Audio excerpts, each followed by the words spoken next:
тинейджери отиват на езерото, за да празнуват завършването на училището, но скоро почивката им се превръща в борба за оцеляване, защото от водата се появява нещо ужасно. Да разберем кой от тях ще успее да се върне на брега. Момче на име Джони сънува своята симпатична съученичка Кити. На него му се струва, че тя плува в езерото до него и му се усмихва мило. Уви, това е само сън, защото в реалния живот те са само приятели. Джони си събира раницата и отива на езерото заедно с приятелите си. Сред тях са Кити, нейният приятел Мат, нейната приятелка Деп, момчето с очила на име Зик и братът на Мат на име Саймън. Те завършват училище тази година и решават да отпразнуват това радостно събитие. Зик се опитва да ухажва Деп, но тя го отхвърля. Саймън се взира в Кити и Мат и едва не попада в катастрофа. Изглежда, че и той е влюбен в това момиче. Нашите герои пристигат на пристанището. Джони отваря бариерата и колата преминава към брега. Момчетата изкачат от салона и изваждат багажа си. Те са взели със себе си много храна и напитки. Зик включва камерата си. Тинейджерите се готвят да прекарат чудесно време на езерото. На брега има голяма лодка с 2 гребла. Тя принадлежи на съседа на Джони, господин Паркс. Нашите герои внимателно я спускат във водата. Това не е лесно, защото лодката е доста тежка. Кити забелязва, че тук няма мобилна връзка. Джони отговаря, че това е Черното езеро. И тук постоянно се случват някакви аномалии. Момчето подарява на момичето колие и я моли да го сложи, тъй като той е защитен талисман. Кити отказва и връща подаръка на Джони. Към момчето се приближава съседът му, господин Паркс.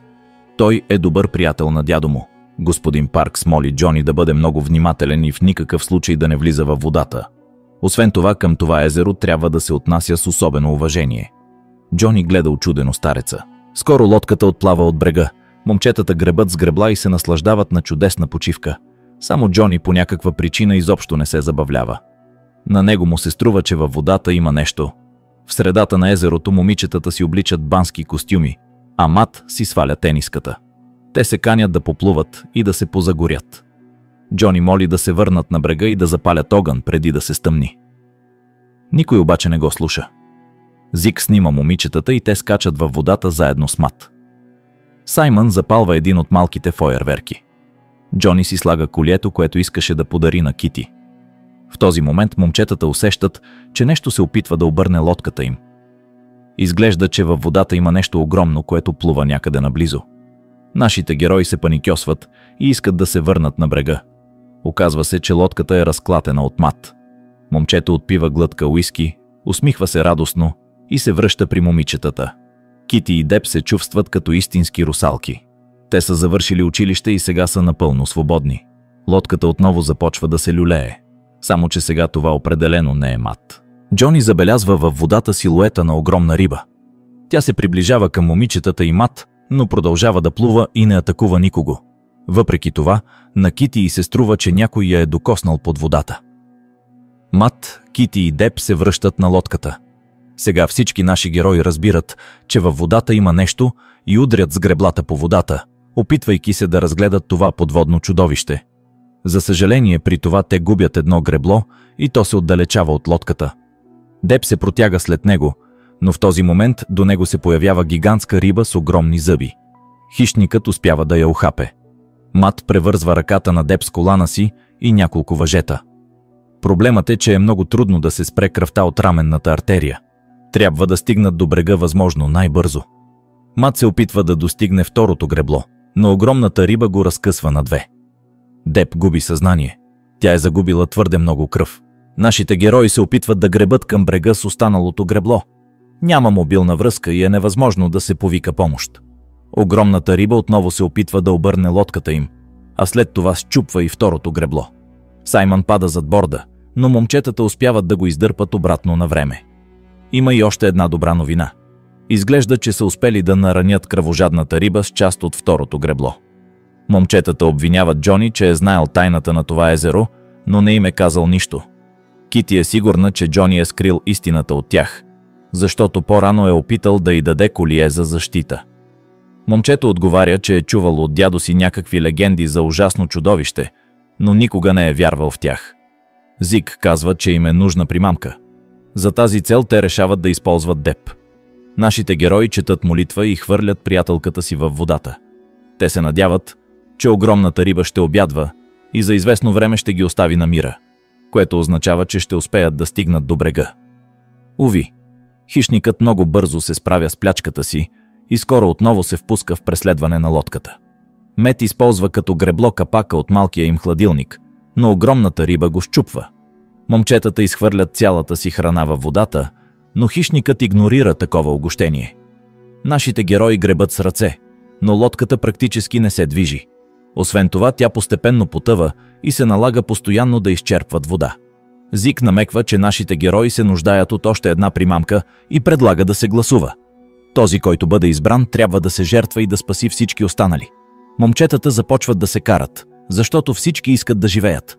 Част от хората гласуват против Джони, а част против Зик. Джони събира повече гласове, нарича приятелите си предатели и скача зад борда. Веднага след него се впуска в преследване хищна риба. Джони гребе с всички сили и скоро изчезва от погледа им. Момчетата не знаят какво се е случило с него и се опитват да гребат към брега. Кити се кара с Зик и го нарича подлец и слабак. Огромната риба се връща към лодката. Момчетата намират пиратки и фойерверки и се опитват да изплашат хищника с тях. За известно време това помага, но те бързо свършват и рибата се връща отново. Мат иска да изхвърли Зик зад борда. Изплашеният младеж заявява, че това трябва да е Кити, защото тя има романтична връзка не само с Мат, но и с брат му Саймън. Според Зик, той дори има видеодоказателства.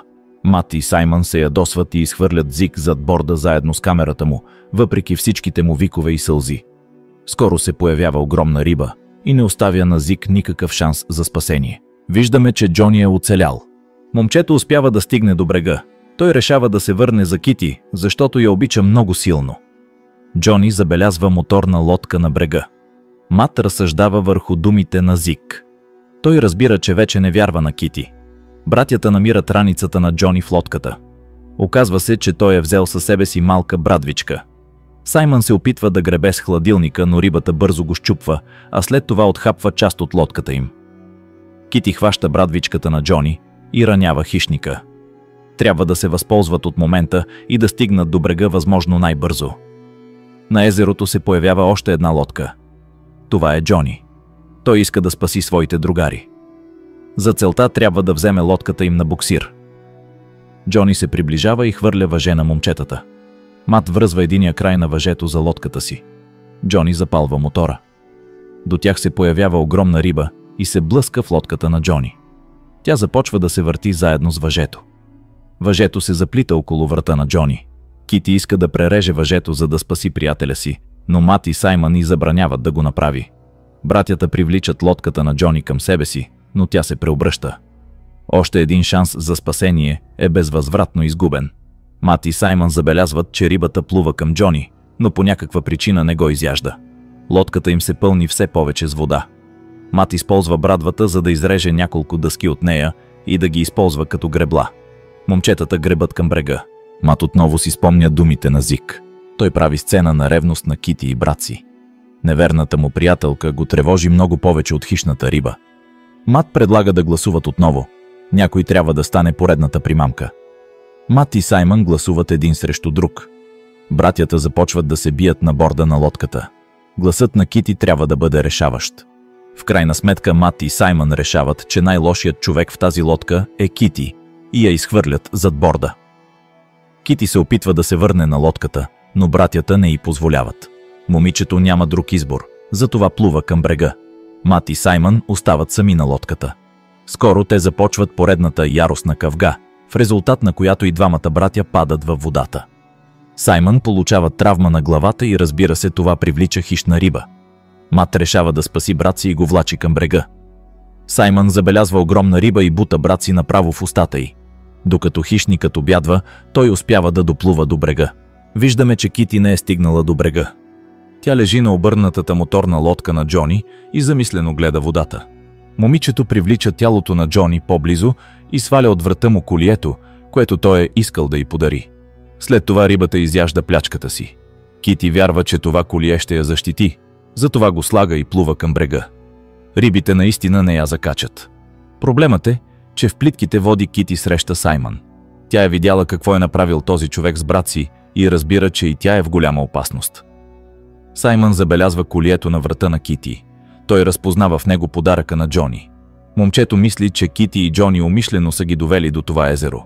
Той целува приятелката си, а след това я бута под водата и не й позволява да изплува на повърхността. Саймън излиза на брега близо до нощта и там среща господин Паркс. Старецът пита къде е Джони и разбира, че никой освен Саймън не е останал жив. Господин Паркс казва, че Джони е бил добър човек и показва на Саймън камерата, която преди е принадлежала на Зик. Старецът има не само камера, но и пистолет. Той изисква момчето да се върне в езерото.